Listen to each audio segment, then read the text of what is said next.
Welcome back to the working that is Chrononaut Chronicles. My name is Bill, and I am the host for this particular Sonic adventure. And this is sponsored by mysticalwares.com. Unfortunately, Derek is not with us here tonight, so we're not live, but this will be released on Tuesday evening as a normal podcast episode for download later.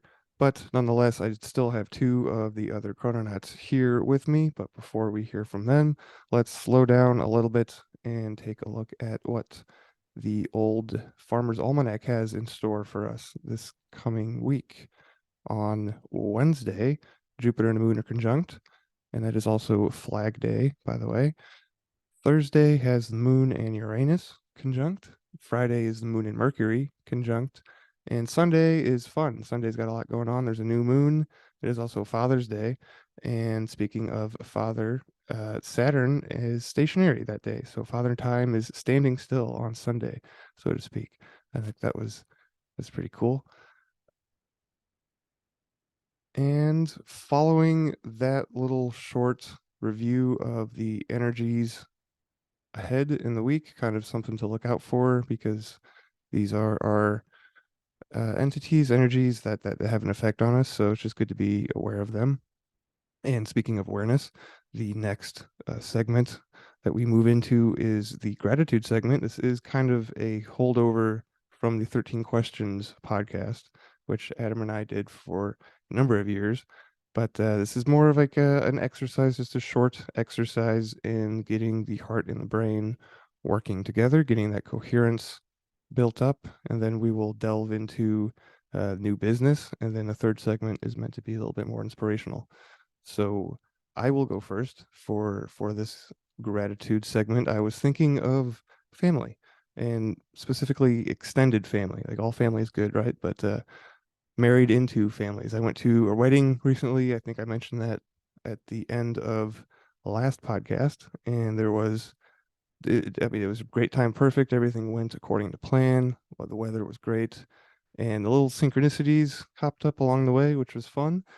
Turns out the bride's father was a show magician, and he founded this company that was relatively well known-ish in the magic world, right? And the bride actually did the illustrations for this series of books when she was younger. So I won't say too much more about the details, but I just thought it was cool because we talk about magic here in a different way, but there was also two magic shops in this little tiny town that the wedding was in.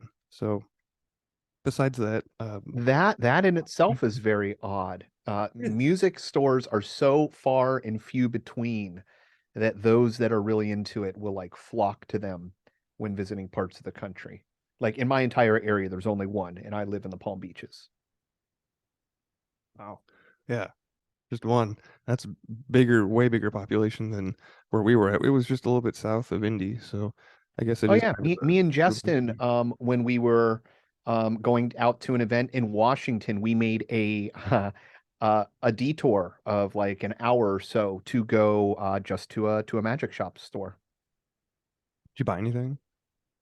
Oh, Justin did. Cards? Of course. Are you kidding me? He is the card king, and I'm a junior king because of him. Yeah, so the one magic shop was more geared towards the children, right? But the other one was real interesting in that the purveyor was more concerned about the effects that you could use in not everyday life, but well, yeah, everyday life. He had like, for instance, this wallet that would shoot out flames that businessmen could use, right, to hand when they hand out their business card, and like talk about a way to leave an impression. So, and he showed us how it worked too. Like, there's a trick, there's always a mechanism or, a prop that has a hidden whatever that makes it the magic, right?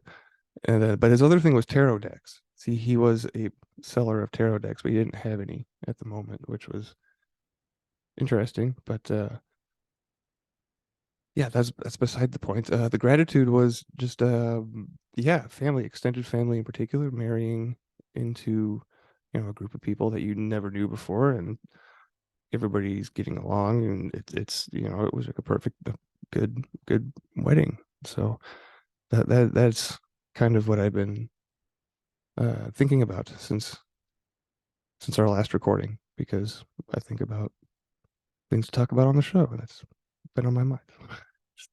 Anyway, uh, Ben is in Colorado now, I believe. Do you, Ben or Adam, yeah, anybody else want to share gratitude?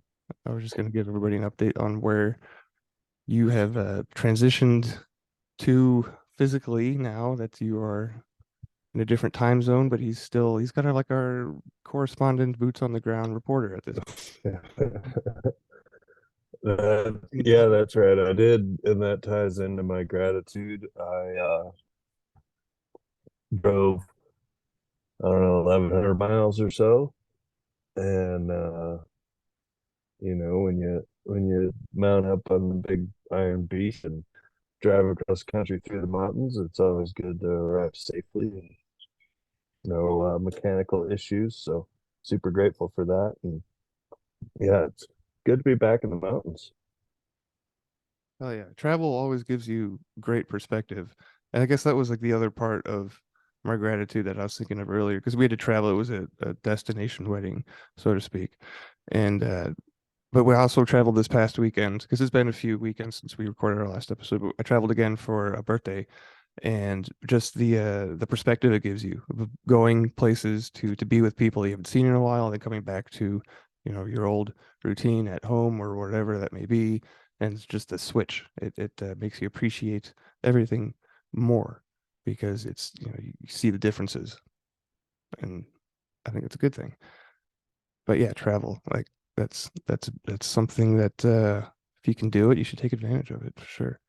But Adam, did you have any gratitudes for me today, or for Absolutely. I'm just super excited that the UFO UAP topic is finally making its way into the mainstream for the first time in 90 years and being taken seriously, at least by the general public. And although behind the scenes it's still being handled the same, yeah, I'm super excited with the possibilities for the future.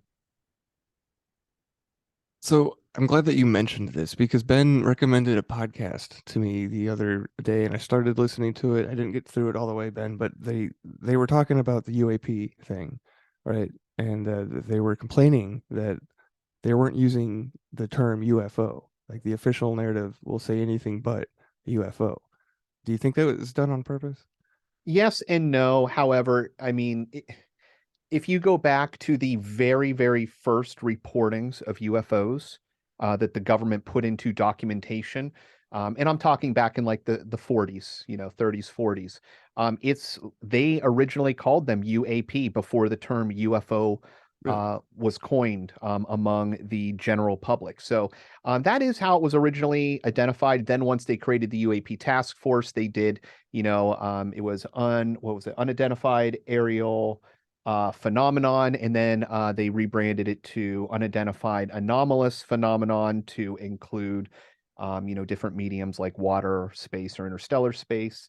But essentially, I don't think it's a big deal. I think it is from the connotation point. But if you go back to like what it was originally called, yeah, they were considered unidentified aerial phenomenon at the beginning. So to me, it's really just going back to the roots. And regardless of what you call it, it's still the same thing. And with all the stuff that's coming out with, Grolsch, David Grolsch coming out as a whistleblower and actually going before the inspector general for the intelligence committee and giving testimony, and then having witnesses come forward and testify that he is telling the truth, and them having come out and said that they find what he has said as being both credible, what was it? It was credible, and something else.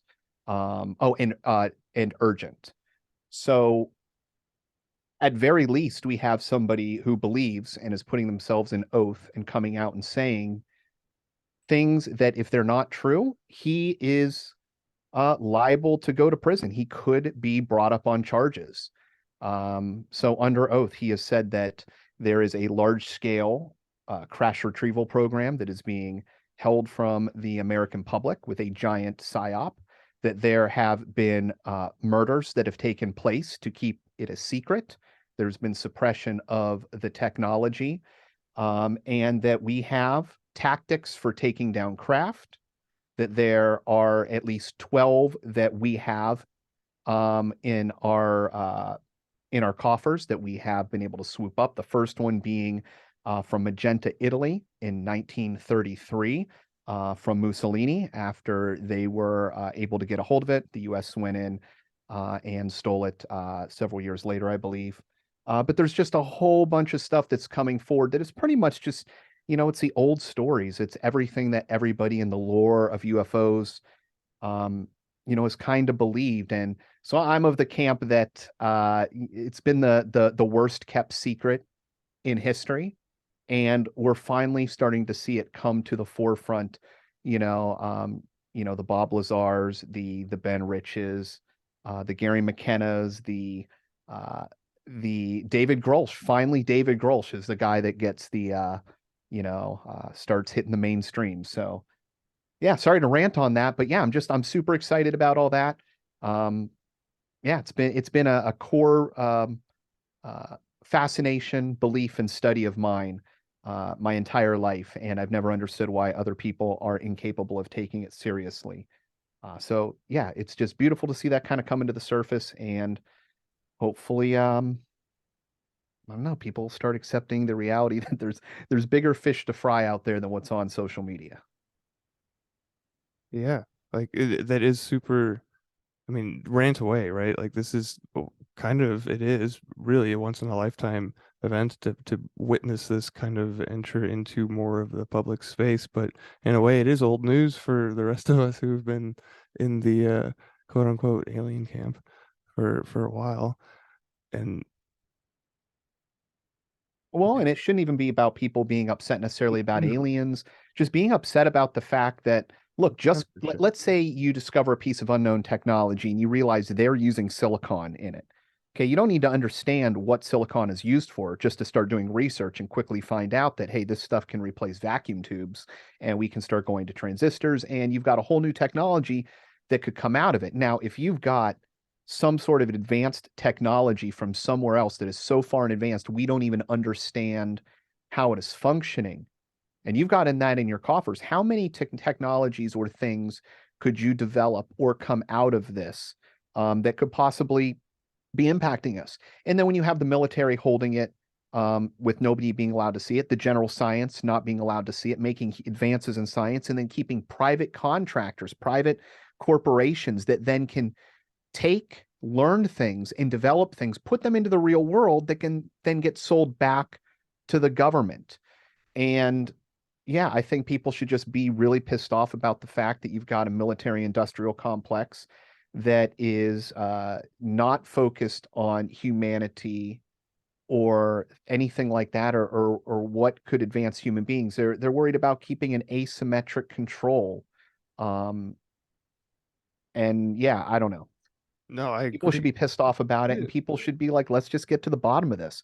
They're gonna refuse to give as much out as possible, but I mean, the information's out there, it's classified, and everybody's playing nice and not releasing it. But if the rumors are true on the evidence that's being put forward, then goddamn, like, it's possible we could at least start as a society seeing enough proof that we can, I don't know, start believing. Or it'll just be like the last 90 years and it just gets shoveled under, and Right, we have hearings again in the next 20 or 30 years and the cycle continues. right. There's a chance for it to break out. Yeah, So because this happened in the 50s and 60s, it happened in the 70s, it happened in the 90s, it happened now. They open up, they do an investigation, and determine, yep, nothing to see here, keep going on. I agree that the censorship aspect should be upsetting to people. That's something that grinds my gears. I've talked about before, and absolutely, if there's technology that could be used to reverse climate change, for instance, or whatever, right? Like not or for whatever. Like that is a thing that I've heard about. Is possible. It's a technology that Tesla actually, uh, I don't know, invented, pioneered, and yeah. So these things that are being held back that can be used for the greater good should Well, absolutely. not even that. I mean, if it's something that you cannot understand, it's very hard and compartmentalized with very few, groups of scientists who are not, open academic scientists that can share their information. They can't talk to each other. They can only come in for a certain amount of times. Everybody's under classified clearances. You're never going to figure it out. And David Grohl gave a very good point. He's like, I feel that, I was put in charge of the UAP task force. I had this clearance that allowed me to go and see these things where I could be read into them. And they flat out refused me access to these programs. Therefore, hey, what really are you hiding? And when you look at like John Greenwald, one of the most interesting things about him is of any topic that he has fought for, he's over 3.5 million documents that he's been able to obtain from the Freedom of Information Act on all topics. He says the one that they fight the hardest on, lose the information on, do not play ball with is the UFO UAP topic. And yeah, I don't know.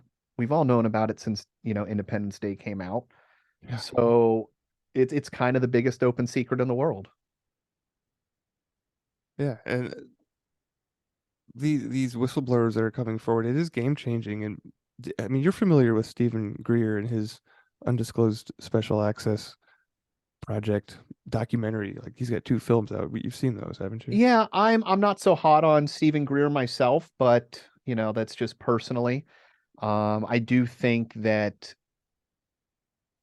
he's definitely, I mean, when he started off, he was one of the early pioneers, and you certainly cannot fault him for all the work that he did with the first UFO Congress, and some of the early work he's done. I just, don't buy into a lot of the Space Brothers stuff he does. But again, that's just personally me. So, but yeah, there's I forgot where I was going with that. No, well, even that aside, like just the amount of testimonies that he's compiled from people who have been ex-military or defense agency or three letter agency people that are going on record and Oh, videotaping. absolutely. I mean, That just in look at itself is like, compelling. there's a great documentary out there called Mirage Men, which shows how the government used, they they purposefully targeted somebody, made them think that they were in communication with UFO, with aliens to try to cover up a secret program. And instead of breeding this physicist in on it,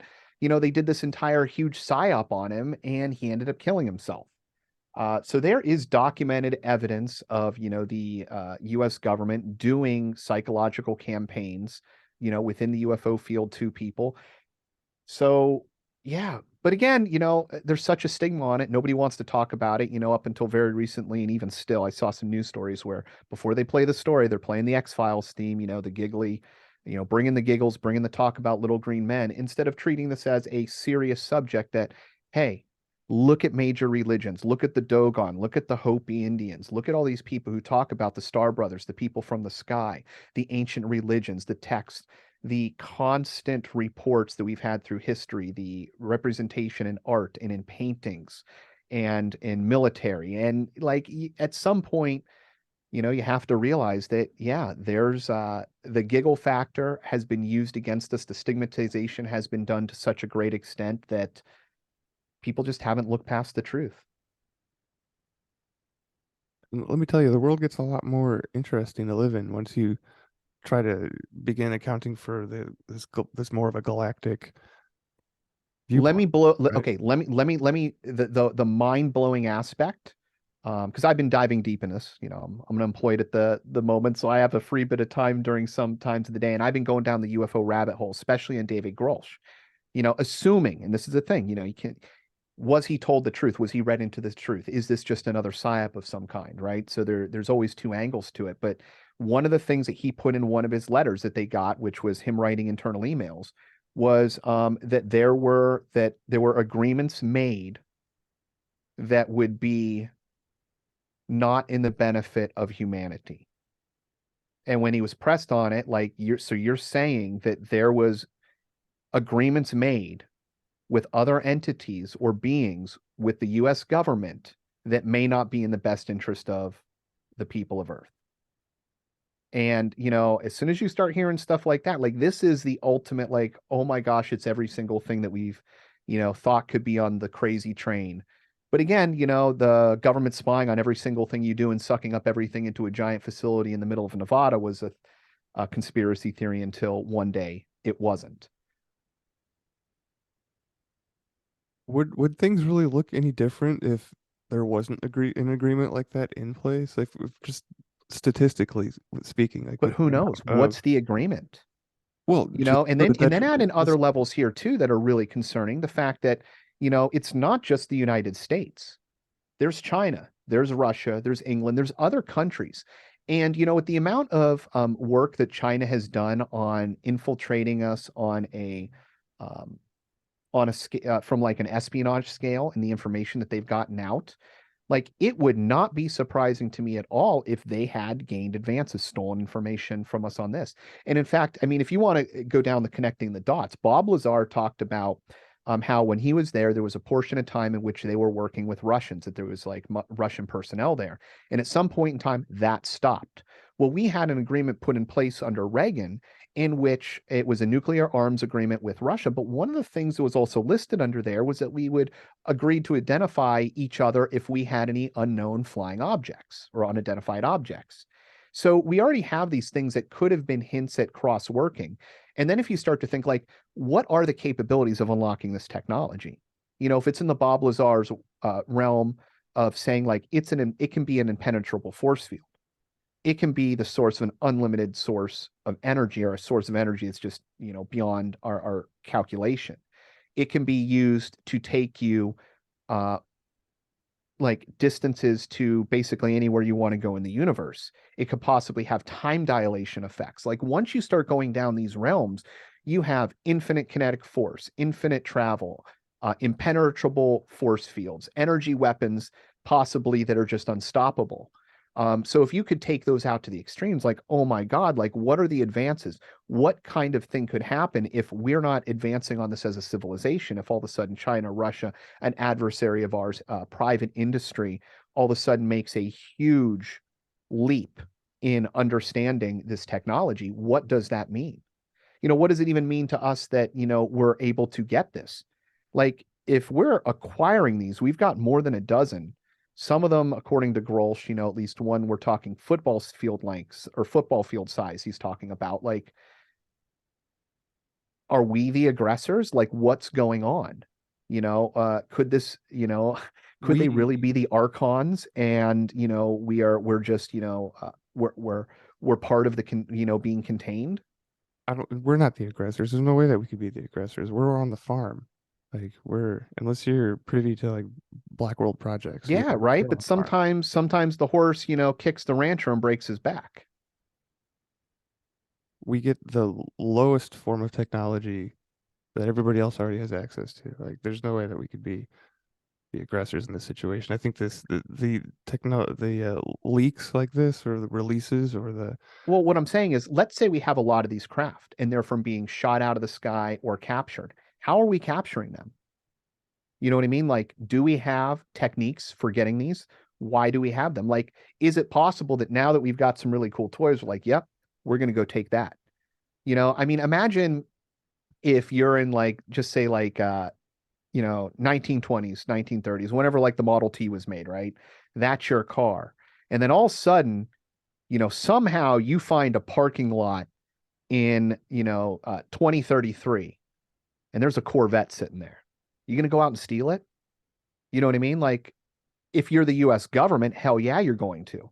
You know, so that's what I mean. Is it like, are you going to be the aggressors of some kind? You okay. know, or in again, who knows? It's such an ancient story. You know, going back to at least the past 90 years. You know, even when I think about biblical times, when I think about like the type of like Ark of the Covenant or the types of artifacts that would be saved. I mean, if we've been having this type of technological contact, like, you know, an artifact that in today's eyes would be indistinguishable from magic and, you know, just technologically ununderstandable, like how much more important would that be to ancient people? So, Yeah, that's why I always find like the Indiana Jones, ancient discovery thing to actually be really interesting. That, like Moosely finding something in an archaeological site, that this might have been a big thing. That might have been why all the major governments during a portion of time, were going and scouring the world, why the Nazis were scouring the world. And, maybe they did find some things. Maybe there was some hidden ancient tech that, until the modern day of electronics, even if we had in our hands, wouldn't be able to do anything with it. Did you hear about the recent Las Vegas UFO Dude, sighting? yeah, I did. And it excites me because it makes me think of like Lonnie Zamora, just all these other cases that have happened. And I wonder, and again, I don't know because I'm not deep into like the people that are actually getting the reports or in the field all the time. I'm just a chair surfer here. But I do wonder because you've had waves in the past when there were lots of reported abductions. There were lots of reported beings in craft on the ground. In the UFO Las Vegas is exactly that. If anybody hasn't seen, it's starts off with a video of some police officers, their body cam footage and some door footage showing a light streaking down through the sky, the sound of an impact on the ground, and shortly after, a family going out and recording and then calling 911 saying that they see 8 to 10 foot tall two beings in their backyard, that are very blurry, and then an object that looks blurry to them, but it's not their eyes, it's the object itself. Um, and there was some impressions left in the ground. So yeah, it could be an elaborate hoax perpetrated right afterwards. I've seen some pretty interesting stuff showing some shadows behind fences and stuff. Again, nothing proof. It's how it always is. But yeah, I'm super excited about it. And again, what I was going to say is that I wonder, especially with all this stuff coming out and coming forward and the way that it's coming forward. And if you look at like the stuff with Jeremy Corbell and how he had things that the Pentagon admitted to immediately, um, is it possible that we're on the wave of another influx of sightings, another influx of events for whatever reason? And the US government is not going to give up all their cards, but they need to get ahead of it because they know that there's going to be a sighting. They know that there's going to be a time when this starts to come out. And yeah, that's the first thing I thought of when, that case happened, only because to do a hoax on that and to do what they were doing with so many people and to do it so shortly afterwards, it would be, you know, it's not something that was planned out more than, a few minutes in advance. So yeah, I'm fascinated by it. I wouldn't be surprised if it happened, you know, um, a It, lot and all the time. it is fascinating. It certainly makes for good infotainment, if anything else. But I'll be really impressed when we see some kind of technology transfer that hits the quote unquote public market and where everybody's able to have access to whatever that may be. But Yeah, but imagine what any of it could be like the big things. Let's say if it's even simple, like a new unlimited 0 point energy source or something, right? Well, now you're talking about destabilizing governments, currencies, these entrenched industries like fuel, coal, all the future industries that everybody's made, deals on, all the military contracts, how much you can continually to sell these things. If you had some of those golden technologies, in a power-based, dominant system, why are you going to release it? you know and then if you do, all right, what power does that give your adversary? What if all of a sudden somebody, instead of being able to go and spend $50 on a microwave that can give somebody cancer in the hotel room next to them without them knowing, an amazing feat of technology and the horrors that it is, they could all of a sudden do it to everybody in the state of Florida.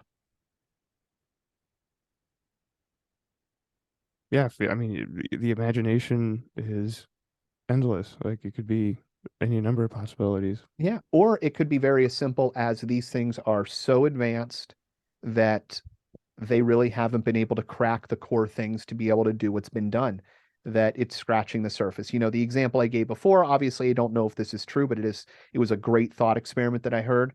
Just the idea that, yeah, you don't need an alien to have built a computer chip to show you how to build a computer chip. All you have to know is that they're using silicon, start to study it and realize, hey, this works really good for computer chips. And the next thing you got a new technology. It could be, completely arcane compared to the other one, but it's still a huge advance. And yeah, that could be where we're at. It could just be something where they really haven't cracked the big nuts yet. Ben, were you going to say something? Thought you unmuted. Well, I don't know. I'm looking at some of this stuff as, like it has been in the past as a catalyst to issuing in a new era of technology. So, um, I don't,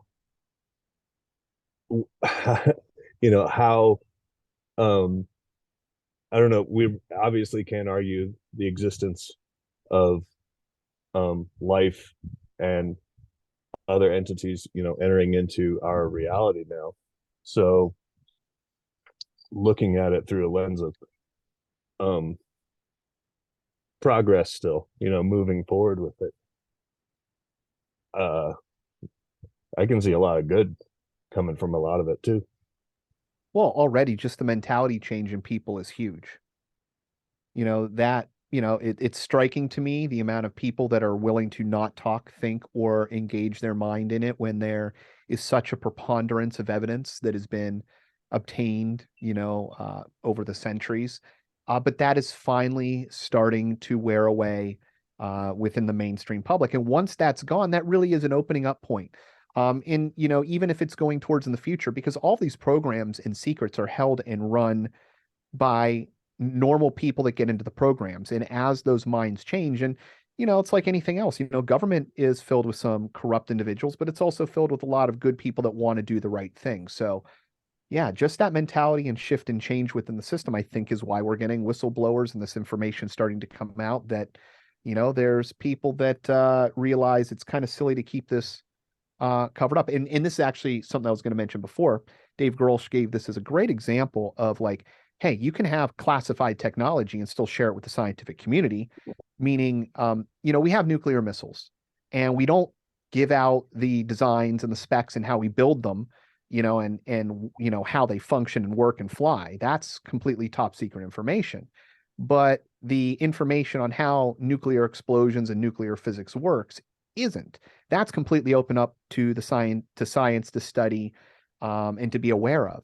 And so you could be able to, take an incredibly closed system of this highly classified, program, and instead of, releasing, um, all the technical details, you could maybe start by releasing the advances in science that you're discovering and the things that then could be used to, start to better society. Even if there are valid, I don't know what they would be, but maybe there are some good valid, reasons for keeping a security risk.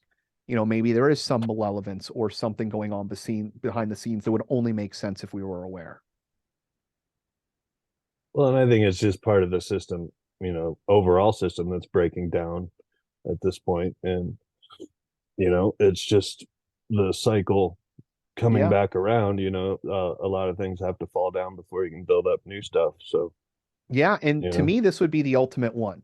I mean, it's a big assumption, but let's just assume that the US government did have a large scale retrieval program going back to at least 90 years, that they've done a psyop on the American people to convince them that this is not a truth, hid the technology, developed technologies on it, and profited on it, and committed murders and other crimes to cover up their secret. If the American people found that out to be a definitive truth, you're never going to trust the government on anything ever again. Like there would be no coming yeah, back from that. And the fact that it opens you up to, like fuck countries, what's out there? Like now we're in it together as a species. yeah. You start having those kinds of thoughts, and I don't think governments want that. That's what Reagan was, I think, kind of alluding to when he gave that famous speech Yep. about, you know the one. I just watched that yesterday. Well, and maybe that's all part Again of the yesterday, I should plan, say, because right? I was thinking about it. Maybe that's all part of the plan too, Yeah, right? I listen, it could mean, be all Project Bluebeam. well, and you're talking to a dude who's seen a massive craft up close and personal, and then, since then have channeled into that galactic stuff. So have looked at a lot of it with a very skeptical eye, but um, from what myself and other people um, in that community talk about the messaging coming through, it's all coming to play. So um I don't know. The movie's getting good, fellas. I mean, it's time to pop some popcorn and I mean maybe get a helmet, but you know, I'm enjoying it anyway. Yeah, this is super interesting topic. Just if we take just to take a step back and look at it for the appreciate it for the awareness and the imagination aspects. Like it's certainly something that expands our awareness, which is just to tie it back into, and we're not doing this in the third segment this time, but I think it is important to keep the four agreements in mind. And one of the masteries that Don Miguel talks about is the mastery of awareness. So this is something that can Mm-hmm.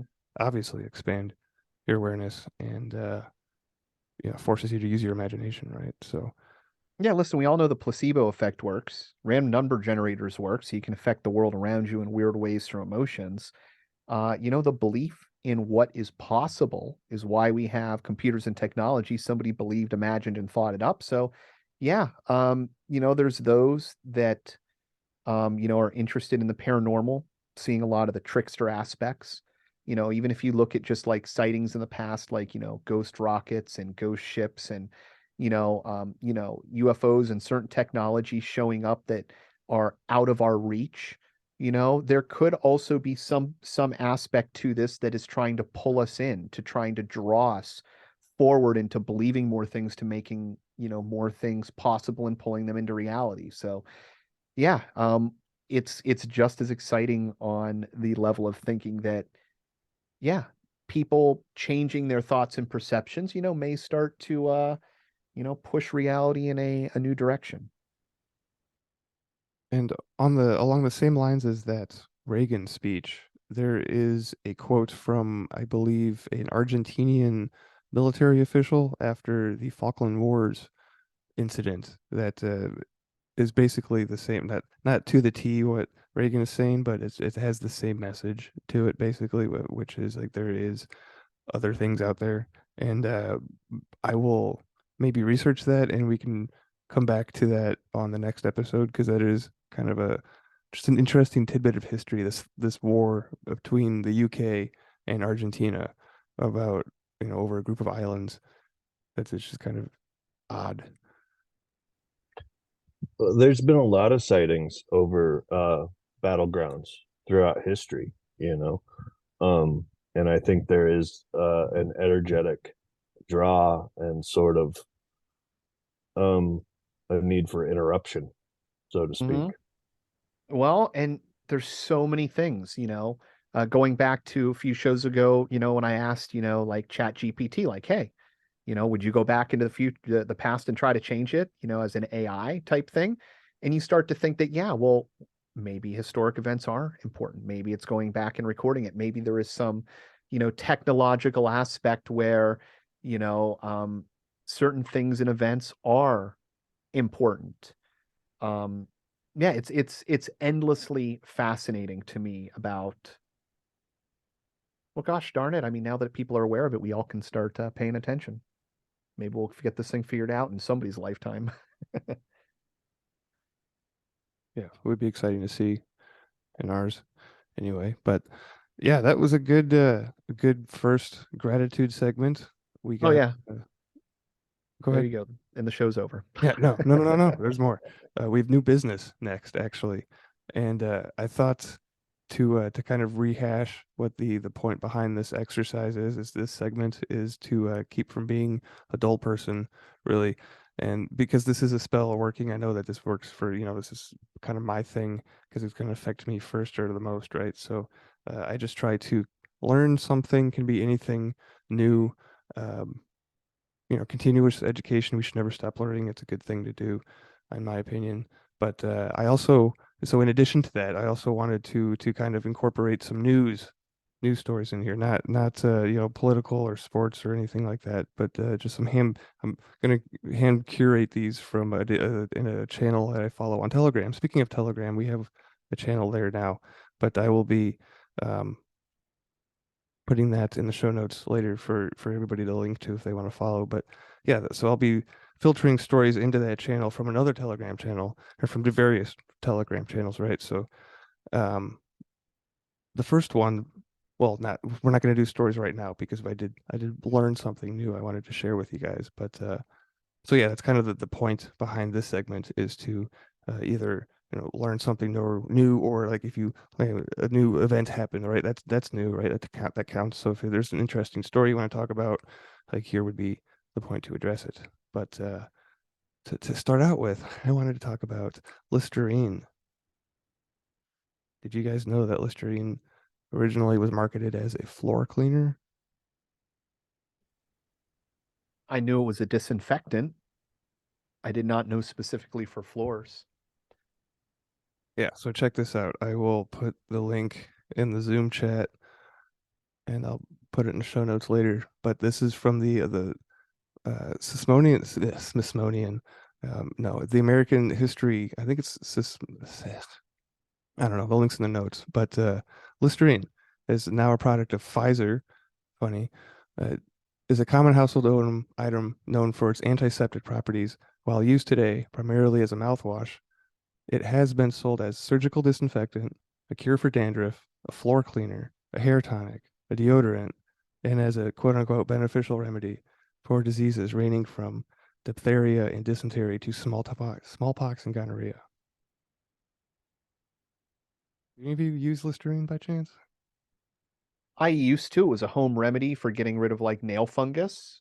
Ah, Um, but not in your which mouth. right. No, and even now, that was before I became wary of fluoride. So, as that's an ingredient in it, I avoid it now. Hell yeah. Same here. I used to use it when I was growing up. I mean, it's freaking household Oh yeah. old appliance, or not appliance, but brand No, name. listen, That I, was I love my thyroid. I grew up in a county where we had high fluoridated water, brushed my teeth, used mouthwash, and we did all the extra swishing at school. Like I have friends that have fluoride stained teeth. They dosed us so much. It was awful. wow. What color is it? Are they fluorescent? Do they That would be Hmm. awesome. No, it kind of almost makes it look like a translucent color on the front. It's a little bit gray. It's not like a dead tooth or anything. It just changes the appearance. It's less opaque and more transparent. Hmm. Weird. But just some more background on Listerine. It was named for Sir Joseph Lister, founder of the practice of antiseptic medicine, was formulated in St. Louis, Missouri in 1879 by Dr. Joseph Lawrence and Jordan Wheat Lambert. Lambert's pharmaceutical company later merged with Warner Company, William R. Warner Company, and Lambert's son, Gerald Bernard Barnes Lambert, became Lambert Warner's president in 1923.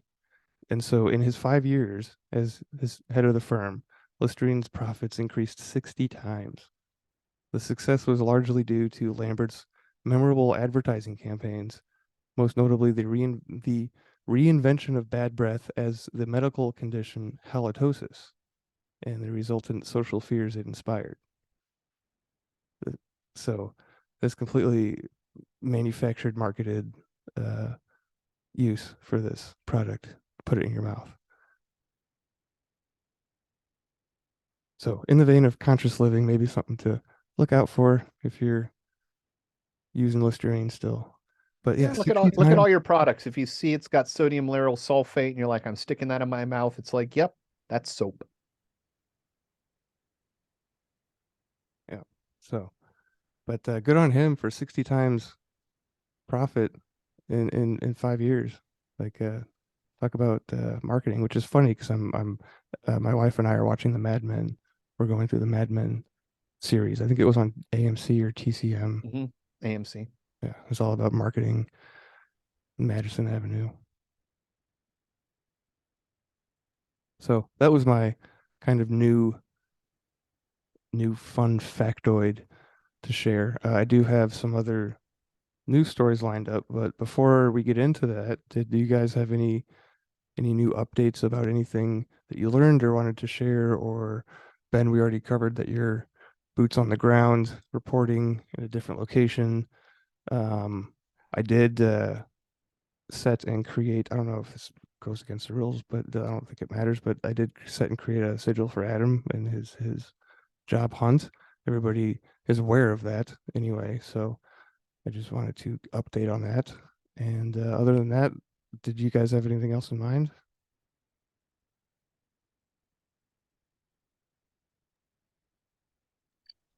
No. My new business is the big relocation. Yeah. So getting settled in and getting to work. So So we'll you're see where it going. goes from there. Cool. Well, keep us posted, and I'm sure Adam will inform us if there's any other developments Yeah, listen, up you'll be front. the first to know if the sigil has some action. To be perfectly fair, I haven't done any diving here in the last 3 days into any of the posts, but that's all changing again tomorrow. So I kind of took the weekend off.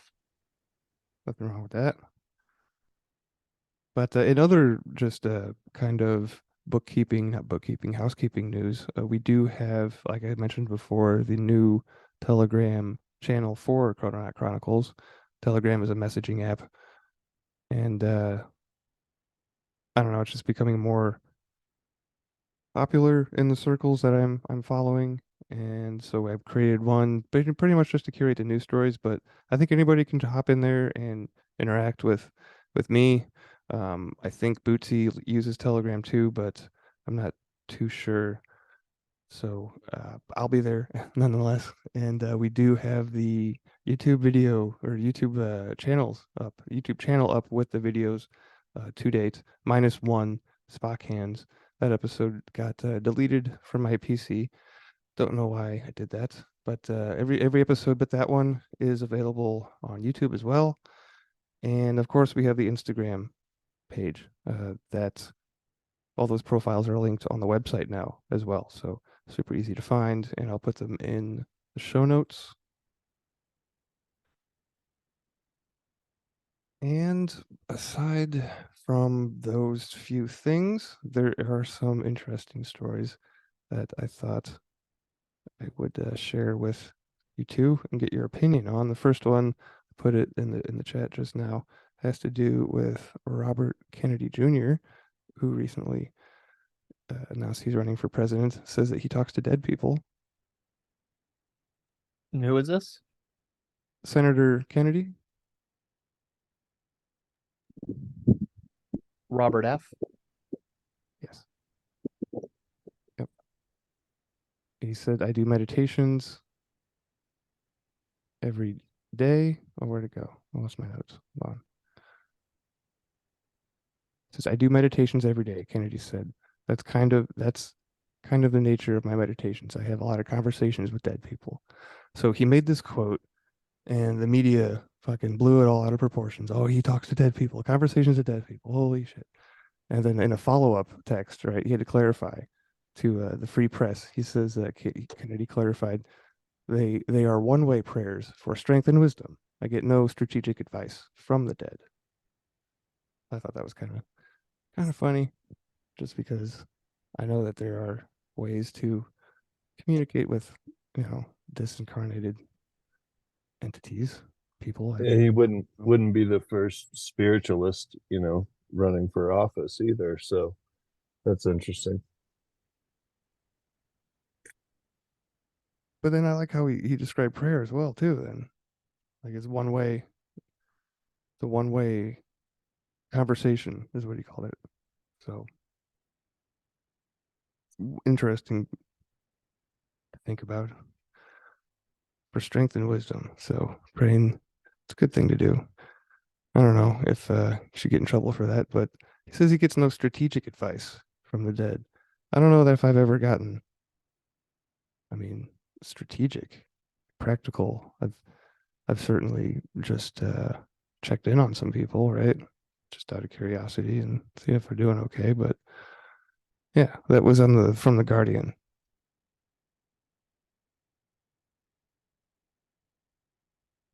And then there's this second story I'll pop in here, which actually, yeah, I wanted to save that one for Derek because it has to do with diving.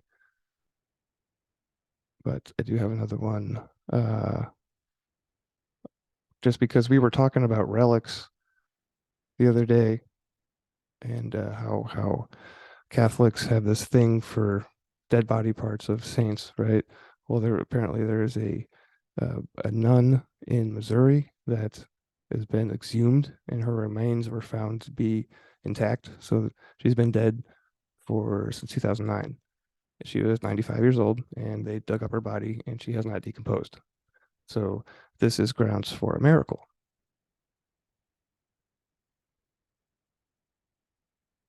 Kind of a creepy miracle, if you ask me. But the let's see here on the continuing on the article, it says apostles exhumed her wooden coffin on May 18th in order to relocate her in their chapel when the discovery was made.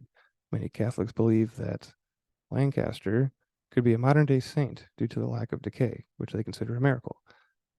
According to Catholicism, a body that decays, that resists decay after death is considered incorrupt. And according to Catholic News Agency, incorruptible saints give witness to the truth of the resurrection of the body and the life that is to come. According to Bishop Johnson, the Diocese of Kansas City, St. Joseph, the process to pursue the cause for sainthood has not yet been initiated.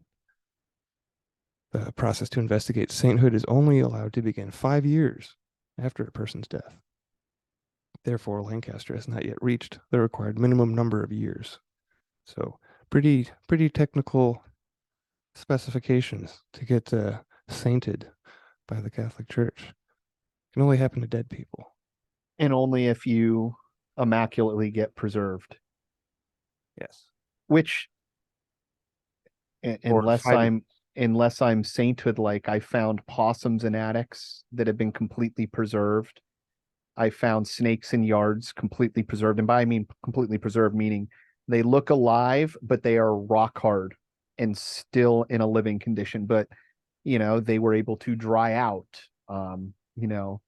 without anything else. So it's not surprising. I mean, kind of like a mummy, right? Yeah. Have they been dead for at least 5 years though? Because that is one of the requirements. In the attic, absolutely, possibly. In my yard, when I found the snake, probably not. But I can't. I mean, I imagine if I were to take it and have, stuck it in a dry plastic bag, it would probably be the same. Like it was crispy, rock hard. Yeah. I think Looked alive to me. It was coiled up, so it wasn't in an unnatural, like unwindy state. So clearly passed away in a coiled state in my yard. I think in sixth grade it was, we for our social studies class we were studying Egypt, and the teacher, as a class project, we got to mummify a dead cat. Are you kidding me? No, or no, Wow. maybe it was a chicken. I think it was a chicken. I'm gonna correct that and say it was a chicken. It's been a while, but not really something I don't think that you'd see that in schools nowadays. No, not at all.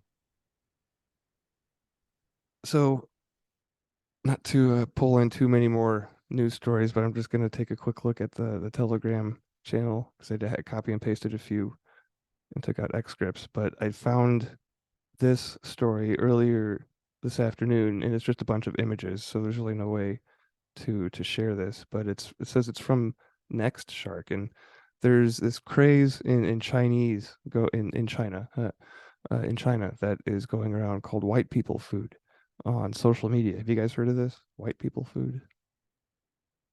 No, but I'm interested to hear about it. So they're making fun of the blandness, of the plainness that Americans eat.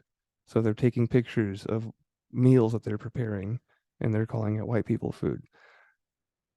And it's trending among Chinese workers who are apparently having difficulty managing their time, because one of the things that they say about this is that it saves them time in meal prep. The, you know, taking meals to work for lunch in the way that Americans do.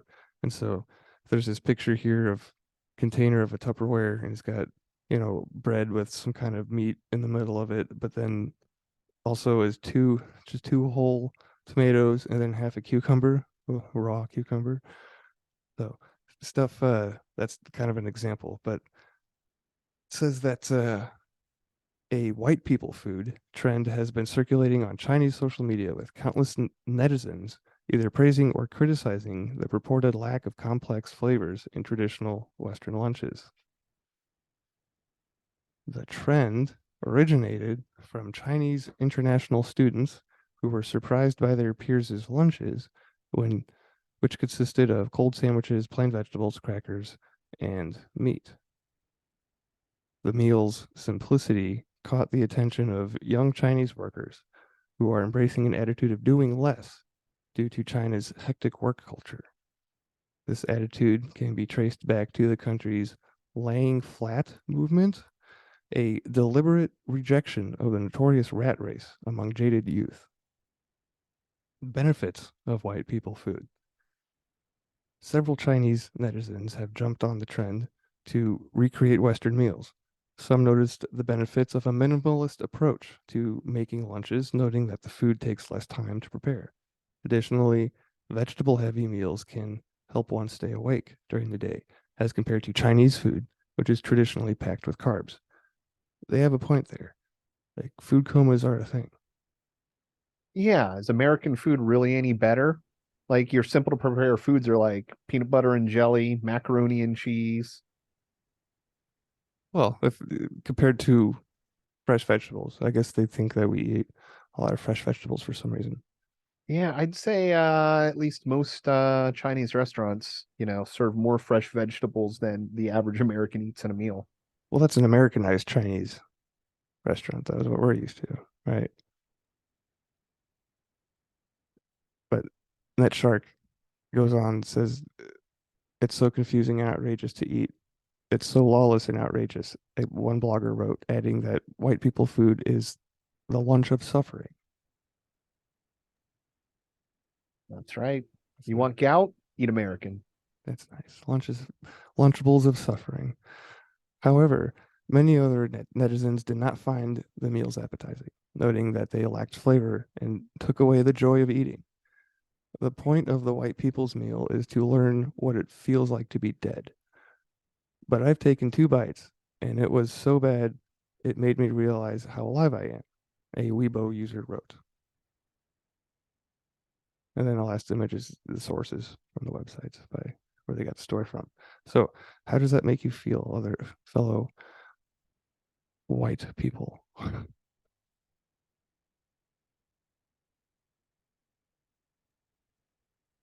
You feel Well, I mean, the standard American diet is pretty poor. It's all processed and in bags and plastic. And, I ate a sandwich for lunch. Did you make it?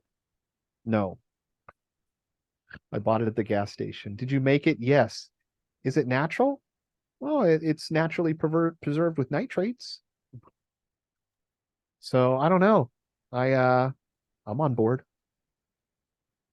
right. I get the whole simplicity thing. Like there's definitely a line of stoicism to be pulled out of this, which is kind of why I brought it up because there is a silver lining, I think. It's reminded me of a quote from Marcus Aurelius, and I don't know if this is in his meditations or not, but the quote is like seeing roasted meat and other dishes in front of you and suddenly realizing this is a dead fish, a dead bird, a dead pig, or that this noble vintage is just grape juice and the purple robes are sheep wool dyed with shellfish blood. Perceptions like that, latching onto things and piercing through them so that we see what they really are. That's what we need to do all the time, all through our life, when things lay claim to our trust, to lay them bare and see how pointless they are, to strip away the legend that encrusts them. So I'm not calling white people food legendary necessarily, but the point is that what are you really getting when you eat your food? Like you break it down to the macronutrients, the your carbs, your fat, the protein, right? And you can break it down further from there. Like, are there seed oils in there? Like, what does your body need, and how can you get it in there with the least amount of effort, right? Even if you're just you know chugging raw eggs like Schwarzenegger or something. I don't know, bodybuilder. Like Ben, did you have some? Um, well, obviously, just being trying to be mindful of the nourishment you're giving, you know, your meat suit, your body to move through uh space these days is it's not as easy as it used to be, right? And it's funny, I don't know about blandness necessarily. I started becoming trying to become more mindful of flavors and just the enjoyment of it, of the eating uh as I go, and breaking it down into that simplistic sort of thing, you know, where you're really enjoying the nectarine, or really enjoying um the cucumber for that matter, right? For what it is and the energy it took to produce it, does make it kind of taste better in a way when you get into that. And it's part of a gratitude practice, right? Being grateful for whatever it is in front of you, that because it could be nothing, right?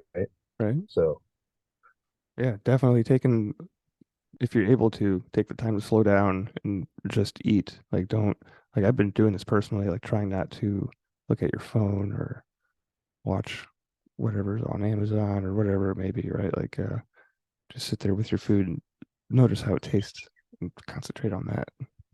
right, being present in the moment, yeah, and in the preparation of it as well, you know, and you can infuse um or merge energies, so to speak, and I it feels like it nourishes um more the more I pay attention to it, even if it is just a gas station sandwich or burrito or whatever, you know, like being grateful that it it's there, it's whether it's organic or not, you know, every little bit kind of gets that energy flowing.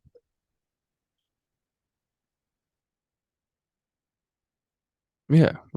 Yeah, we brought up blessing food on the last episode. I think it was all, no, it was spa cans. It was a few episodes ago. When you give the live long and prosper sign over your food, it's a way to send it good energy and only absorb the good parts for yourself. Has been a way anyway, according to the, I think it was a Hebrew tradition. So, Well, I like that, just acknowledging, you know, energy for energy, right? There is an exchange there, so you're acknowledging that as well, um, whether it's plants or animals for that matter. right, bringing it back to the mastery of awareness, right? You can do that with everything, and this kind of ties into the third segment because we're going to touch on the Celestine prophecy, and I believe that is one of the first insights. We're not going to do the whole thing. I think we're going to break this up into at least two episodes because there are 12 insights now, and when the book came out, there was eight or nine, I think, if I remember correctly. But yeah, definitely the mastery of awareness and the mastery of intent, right? Which is the fun part, right? The fun mastery, like the mastery of transformation is important too, and can be quite adventurous and fun in its in and of itself, and that's what we use the four agreements for. But the mastery of intent is the mastery of love. That's the mastery of the God force, right? God within us, and when we use that to bless our food or water or whatever that may be, that's just an expression of that force coming through and solidifying it into this realm, I guess, if you want to use those terms. But yeah, I don't really have too many other news stories I want to bring up. Um,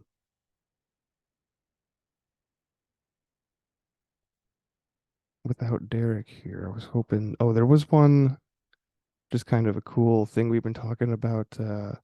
St. George and, oh, the other saint that came, that St. George is a copy of. Saint, oh gosh, he started with a T.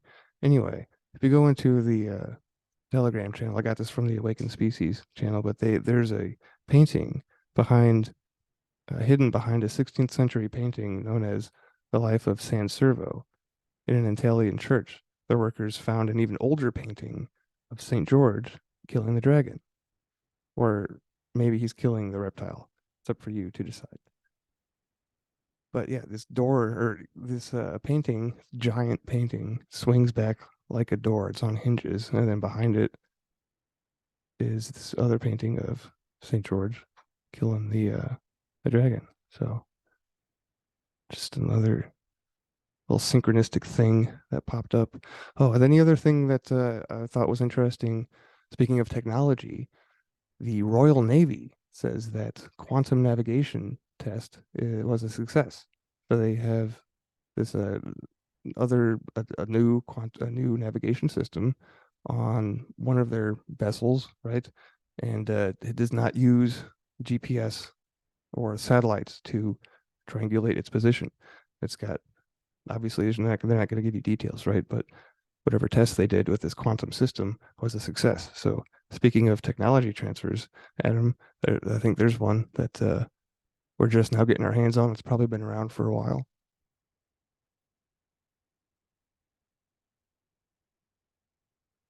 So yeah, tech news. I think we'll probably be doing a lot of tech news or strange, UFO news. Or there was a few stories I had pulled up about extinct species coming back or being respotted. There was this butterfly in the UK, and this is kind of like it's an ongoing trend actually.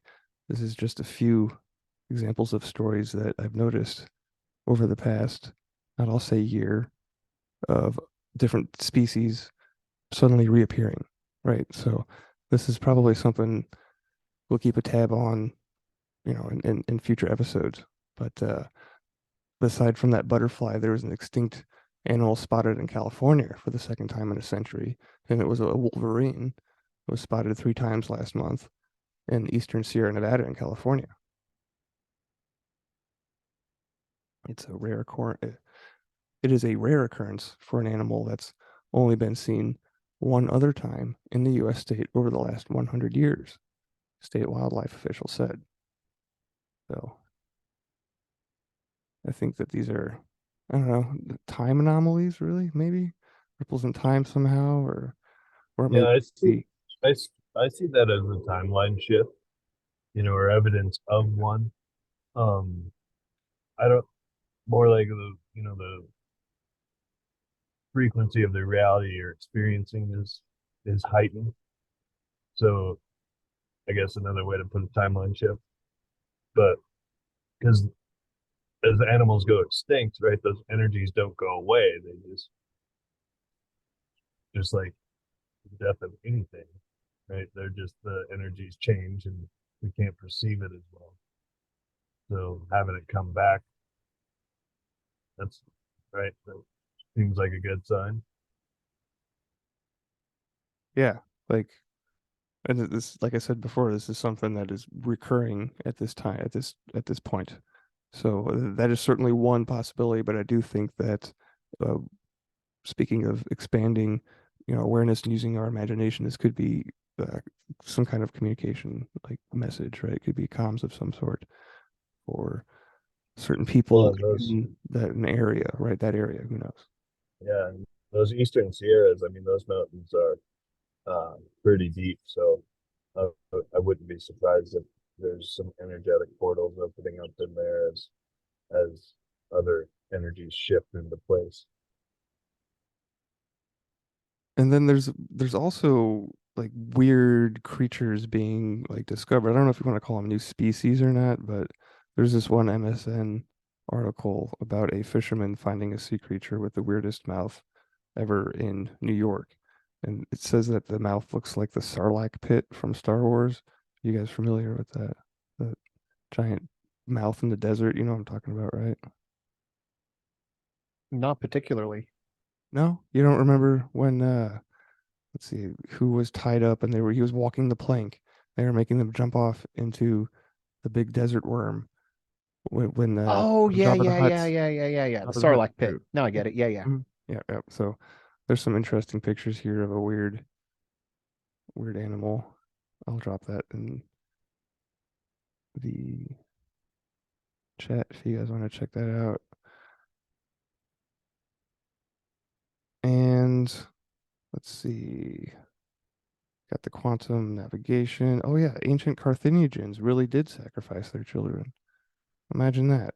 Are you guys shocked to learn about that? No, every society unfortunately sacrifices its children. Well, apparently that this notion has been around for, you know, the Greeks were talking about these people doing it, right? And then just recently, within the past few centuries, maybe I think, linked it in the chat here. There was the academic world decided that that was a stigma against Carthage, and that these giant graveyards filled of dead children bodies were just graveyards, right? It was nothing. Don't look here. There's nothing to be concerned about or worried or interested in. There's just baby graveyards. No big deal. There's yeah, no. They finally came out and admitted that they were used for sacrificing children. And then this is from the University of Oxford, by the way. So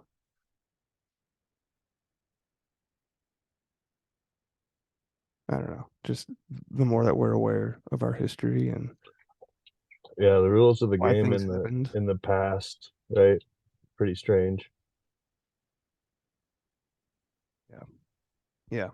They did Can kind of bring up a interesting point in the article, saying that the infant mortality rate back in the day, allegedly, right, was high. This is their argument for trying to say, well, maybe it's not such a bad thing because, you know, people in frontier times, right, going across America, or they'd have these giant families and, you know, all the little, 7 children, right, and only 2 made it, right, or something like that. So getting attached maybe wasn't done as often or early back then, but nonetheless, I still think that is horrible, and I don't know if I agree with that narrative, their excuse, but certainly after decades of scholarship denying that the Carthaginians did that to their children, new research is showing that that actually happened. So far back, I mean, to find out the truth. Yeah, I think it was saying Carthage was a colony of Phoenicia, and that maybe that particular practice was kind of looked down upon, obviously, by the rest of Phoenicia, and they got pushed off to the outskirts. And this is where this practice kind of is a regional thing, right? Not everybody did this. It was just the Carthaginians. So that was another explanation. But yeah, we just in the spirit of expanding our awareness, we're not approaching any of these topics out of fear. We're just simply exploring them and having a little fun along the way, which brings us to our third segment. And I have a link for that as well, which I will drop in the chat. I don't know. Yeah, I'll probably include this one in the show notes as well.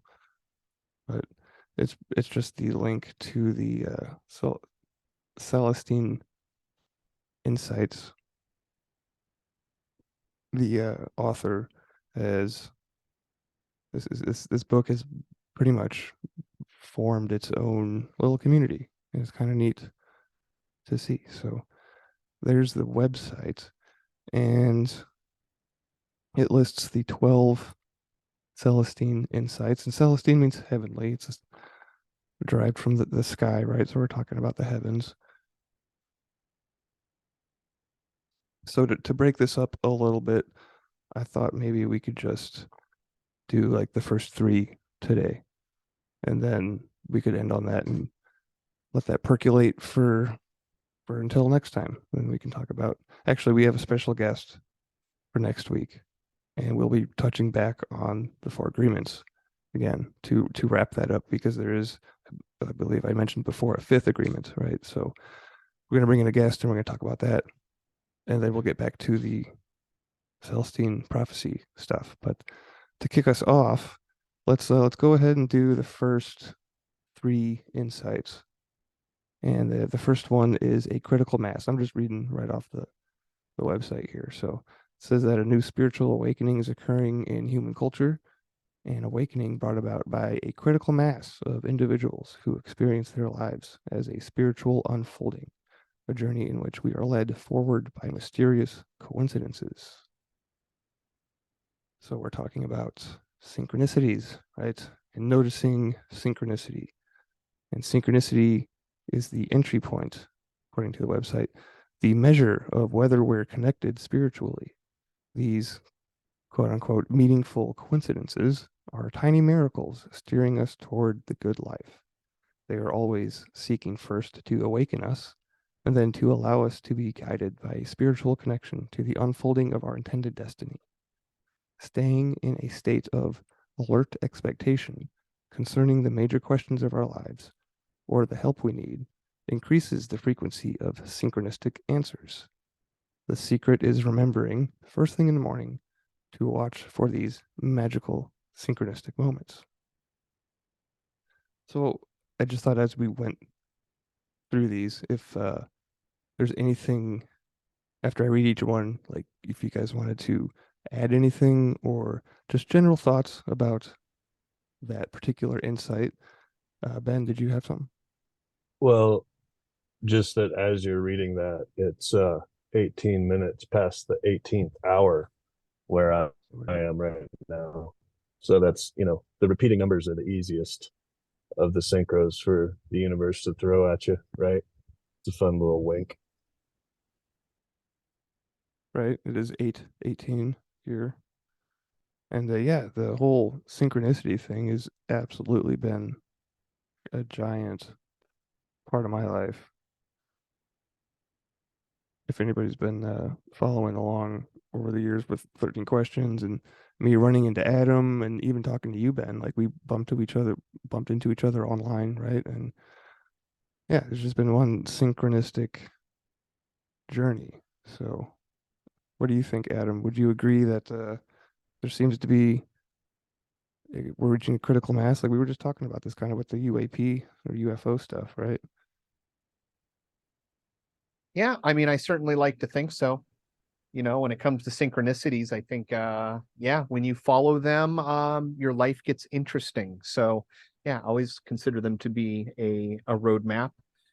Um, but I mean, maybe it's me getting older and living longer, and now that I'm like 40 and I start to look back at like, oh wow, well what happened 200, 300, 400, 500 years ago? Well, that was only 1,000 years ago, and if I'm 40, then I'm almost half of 100, and that's just like 20 generations, and then that's not that much.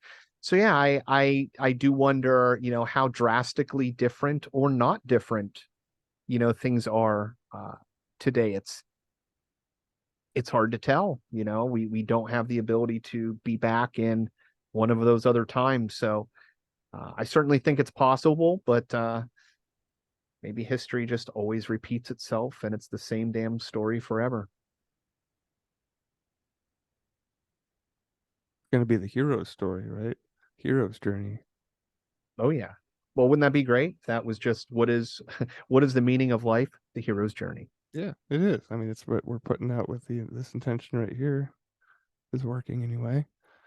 But yeah, totally, 100, yeah, 100% synchronicity. I think that a lot of people in the podcast realm, at least the circles I follow, are pretty familiar with synchronicity, and yeah, learning to notice it Even is if you're not, key. open your eyes, pay Yeah, attention. yeah, Intention is a huge part of life and experience. And when it starts to happen, pay attention and keep paying attention. Because once, you get two, three, four, five things in a row, and you start to just calculate the statistics, yeah, it could be the statistical chance of a lifetime.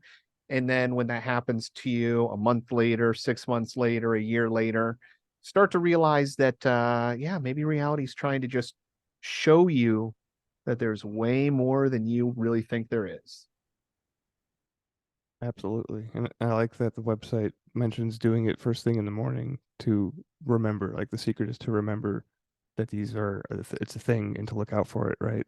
And to watch out for them. So it's something good to add to your morning gratitude practice if you're into that type of thing. And this brings us to the second insight, which is the longer now. It says this awakening represents the creation of a new, more complete worldview, which replaces a 500-year-old preoccupation with secular survival and comfort. While this technological preoccupation was an important step, our awakening to life's coincidences is opening us up to the real purpose of human life on this planet and the real nature of our universe. The world has a spiritual design, quote unquote. This step in consciousness happens when we look back on the spiritual journey of humanity throughout history. We see that we are in a new phase of human progress. Humanity is now awakening from a materialistic worldview and moving into a new outlook that recognizes spiritual design. This design rewards an attitude of helping others and making the world better. When we adopt this new perspective, our soul's dream of our mission comes to us and we move forward. We move toward this new world perspective. I'm sorry. We move toward this destiny by a near miraculous intuition and synchronistic flow. Thus, we are learning to make our way in the world by finding a spiritual connection and allowing ourselves to be guided. In this way, we're discovering a more detailed understanding of how the world genuinely works. Together with this insight, we can shape another historical era of inspirational life for generations to come. What do you guys think about that one?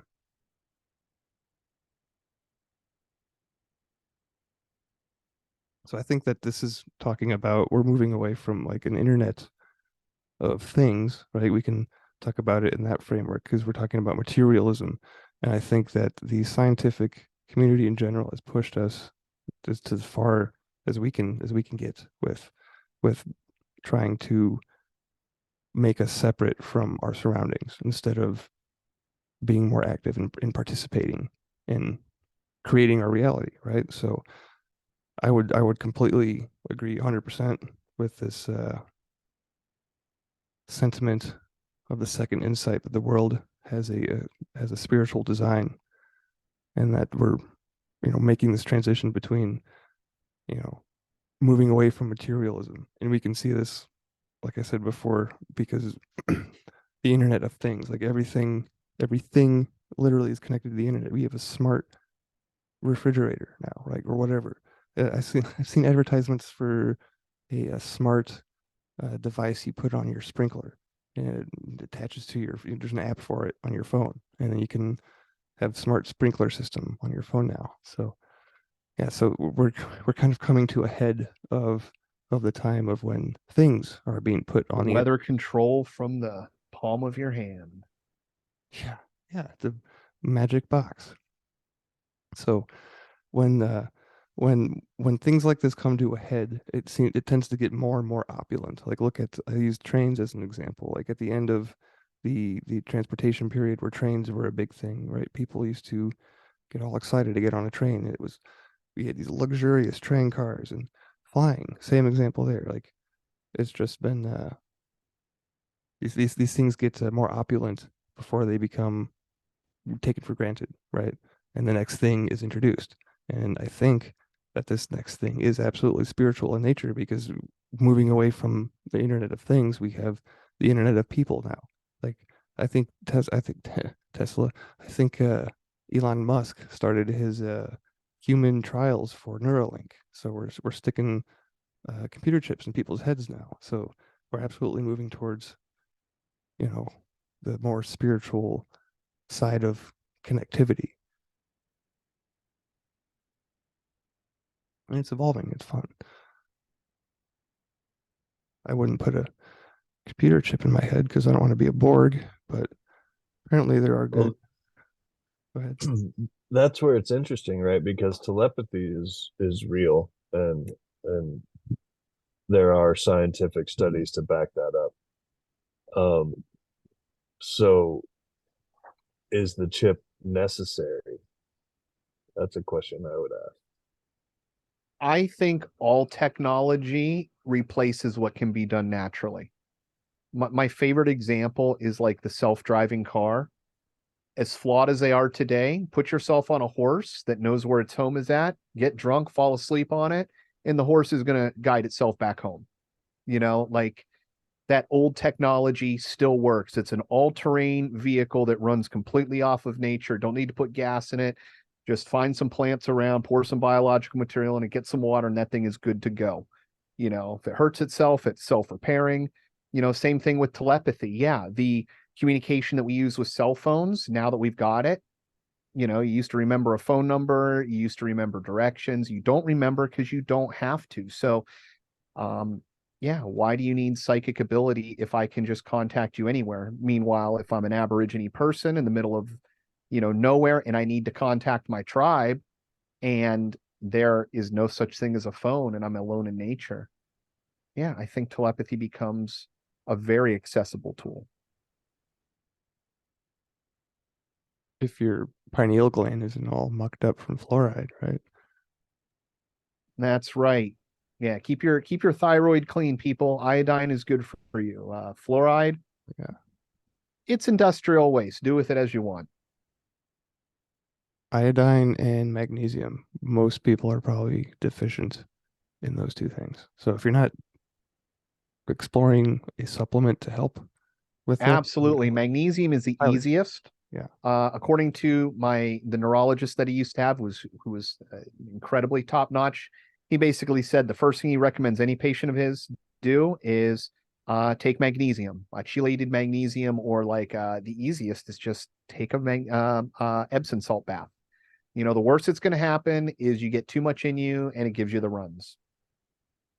Cacao is also a very good source of magnesium, by the way. Mm-hmm. You Yep, know, absolutely. And same thing for like iodine. You don't necessarily want to be, getting like iodized salt, even though, all your salted foods have it without it being listed. It is better than nothing. It did solve a big problem in America, but, you really want iodine from its natural source. So, of course, this isn't medical advice or anything, not a doctor, but, you can get kelp and seaweed supplements that have high amounts of iodine in them.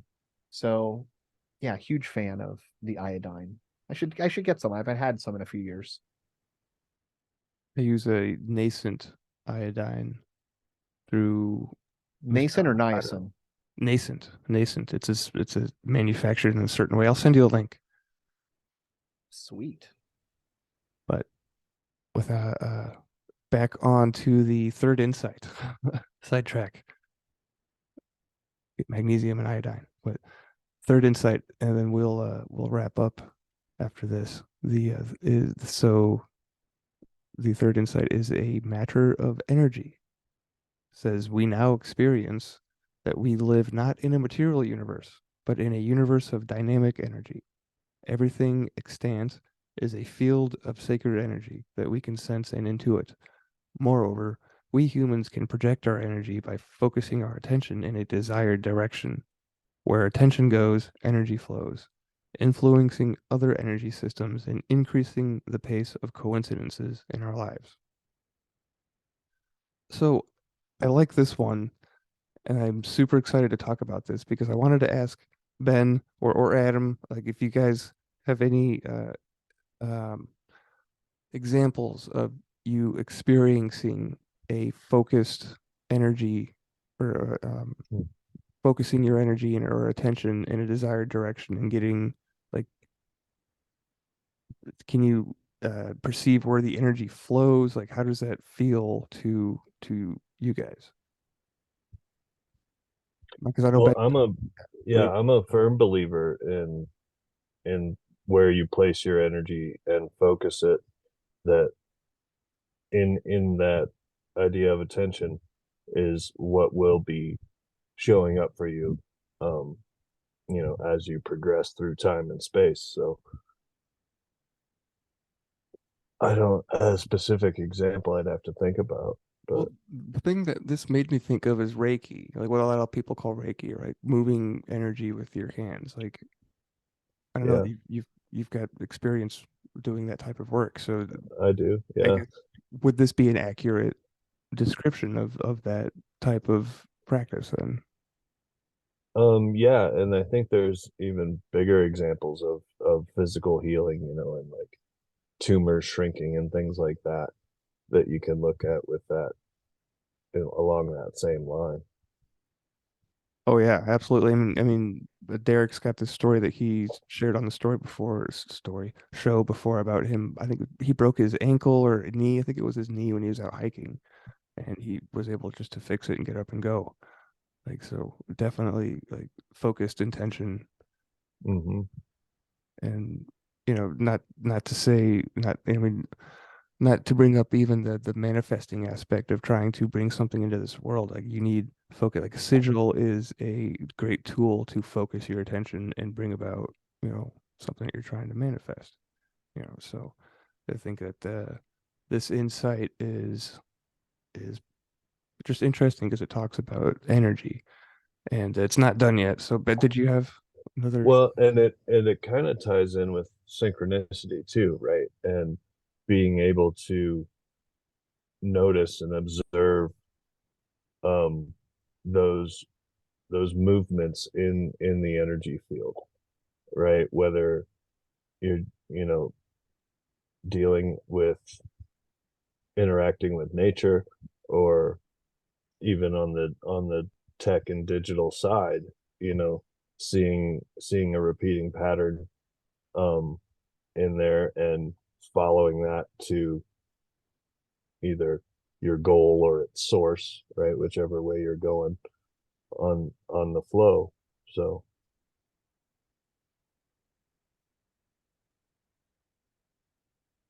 Yeah. So, and by doing that, it that those occurrences increase in their number, right?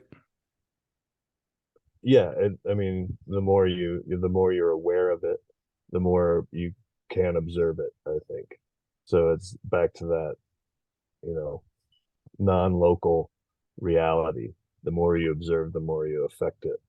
So, and by kind of going back to how I got into the gratitude practice with the fake it till you make it thing, you know, whatever whatever that flow you're observing, right?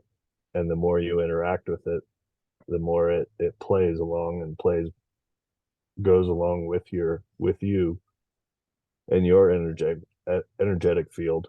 Um, it's, yeah, kind of a game of tag at that point. So you can kind of tell it what to do Yeah. in this respect.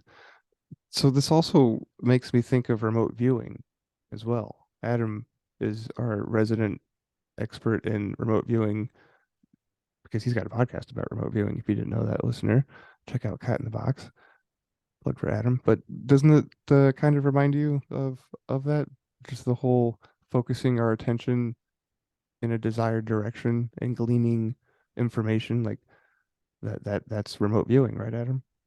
Yeah, it seems to be a underpinning of reality, whether it's remote viewing, mantras, prayer, wishful thinking, Murphy's Law. All these things seem to just revolve around focus and intent. And like I mentioned before, random number generating experiments. And yeah, it's an incredible tool. And depending on how you focus that intent, you get different results. Don't hate yourself. Never, never. Well, and it is a creation of, the reality in front of you, and using those tools as well. Like, I've found drawing and painting um with the intention of painting something I would like to have show up in my reality, whether it's a beach scene or something else, um and then, that allowing the flow to happen and working your way towards that keeping focused on it, and then there Yeah, you the are muse standing isn't on. going to show up unless you put in the work and you sit down and you make the time Yeah, for it to happen. and then all of a sudden you're standing on the beach. So That whole thing about your sketchbook and drawing has taken on a whole like level of meaning for me, Ben, since you recommended, I forget which podcast it was, but they were talking about the Picatrix. And mhm. apparently this is a magic book that tells you how to draw pictures, which then translate into physical reality. And by extension and extrapolation, if you can, because it had to do with planetary times. If you finished the picture during a certain hour of the day on a certain day and matched it up with your intention and the correct time in which is the most appropriate to express that intention, it will have a greater effect. So Yeah, and Yeah, petition. you see this in magic too, where when you're reading off a um a piece of writing, that not only may you want to just read it, but you want to face the constellation or in a certain direction to be speaking to a celestial location. yeah, yeah, because it was comparing it to um, yelling at stones essentially is another way Hmm. to talk to these spirits. That is another a method that John Dee and Edward Kelly kind of are known for. Boulder Fields, man. Hmm. Older fields. Yeah. Yeah, If you go yeah, to especially like Irish lore and a lot of lore about fairies, and yeah. if you go into missing 411 and the amount of people that go missing every year, strange events and people going missing near and around boulder fields, it's a thing. Yeah, I've had very interesting experiences in Boulder Fields. It's definitely portals to other places, and the energies, access to other energies that aren't normally around. It's pretty fun. Into the Fey realm. Mm. Probably accounts for some of it is the Fey circles. But then I think there's also, well, I don't want to conjecture too much, but this is absolutely a topic for another segment, another show, because there I do have a theory that it would explain at least some of the missing people, right? But I digress. Finishing up what the website has to say about the third insight, it says giving the karmic design is the title of this next little section. And it says we integrate the third insight when we realize the universe is not a dead, uncaring place. It is a energetically connected environment that is spiritually constructed to bring our greatest dreams into fruition. All we have to do is align our lives with the universe's ruling principle, giving. To create this new worldview, we must understand and live in alignment with the universe's karmic design. We begin to fulfill the latest discoveries of quantum physics. As we open up to synchronicity and intuitive guidance, we realize that, in fact, we share minds with one another and the divine. The path to this majestic life lies not in ruling others or taking what we want. It lies in always looking out for the best interests of others, and at the same time striving to perceive something they need in order to manifest their dreams. If we give them this information, it feels synchronistic to them and elevates their lives. What's more, when we practice improving in this way, it creates an immediate karmic effect in our lives. When we help others, we karmically begin to attract people into our lives who act the same way. They, in turn, help us. These helpers are also being given intuitive suggestions of how they can help us. We experience their aid as exactly what we need at that very moment to extend our destined flow in life. When we adopt this outlook and ask ourselves how we can be of service to another, our minds connect more deeply with the divine mind, and our intuitive capacity thus opens up.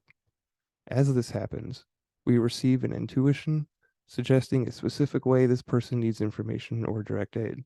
The key is always to seek is always the key is always to seek to be a synchronicity for others by giving them just the right information and help they call for and help they call for at the time of our encounter with them. In this way, we begin to experience the transforming reality of being an agent of the divine. Think, what would God do to help if he couldn't come and instead he sent me? The the wish to help others opens up our divine connection and strengthens our union with higher intelligence. We can also prove this reality to ourselves by noticing what happens if we decide to pursue the opposite course in life and become not a giver but a taker. The same karmic principle is in effect.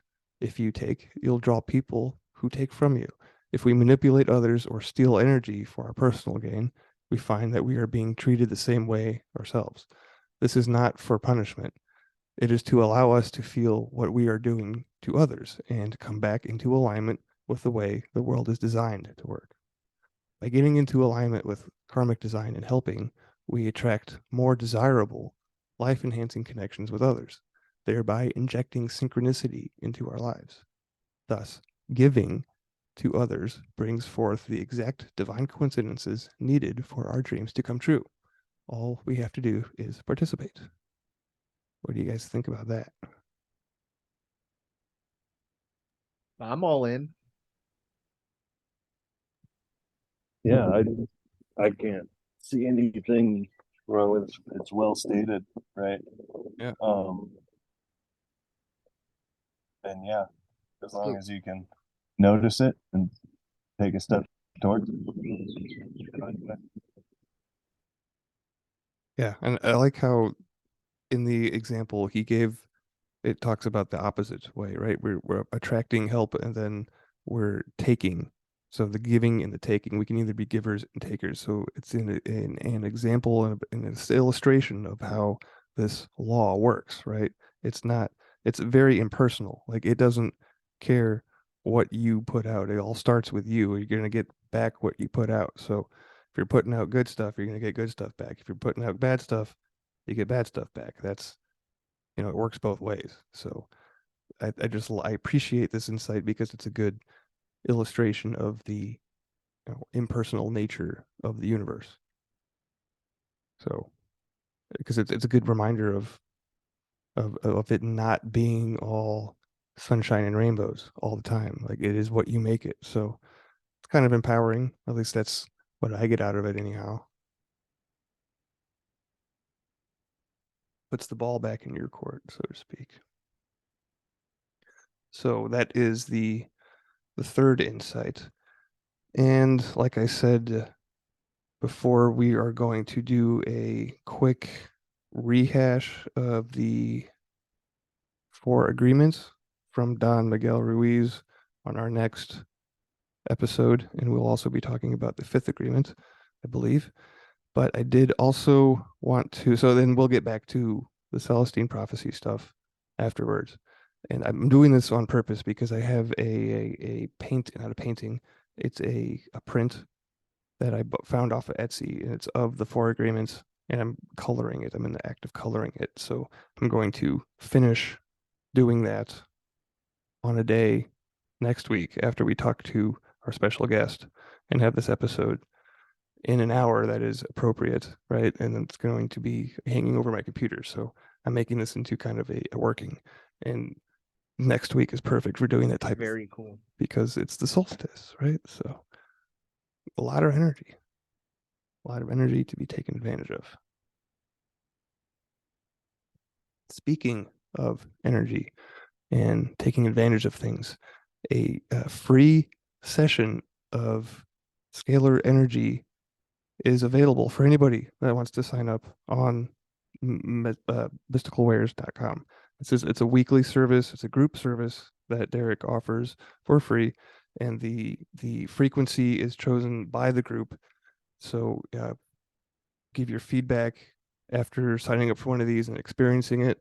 I believe last week was enhancing memory, but it's often just a lot of gut health frequencies have been pretty popular. So just go to mysticalwares.com, find the scalar energy page. All you need is to send him your email address. Basically, you don't need a photo ID, you don't need a picture, you don't need anything else. He just puts your name, or even your moniker if you don't want to give your name, right?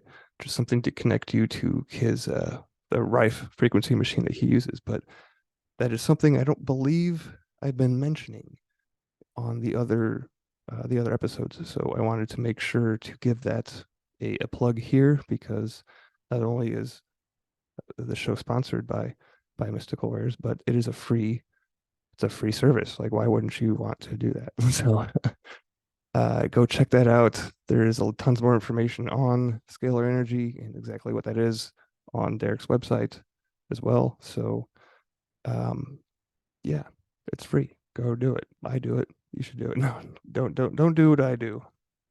I don't like telling people what to do, but I do think that it's a good suggestion, helpful hints along the way, right? So with that said, be sure to follow us on social media. Come on over to Telegram. I'm kind of active on Instagram. And what's the other one? YouTube. Subscribe to the YouTube channel. And all the links can be found at chrononautchronicles.com. And until next time, Chrononauts, carpe diem.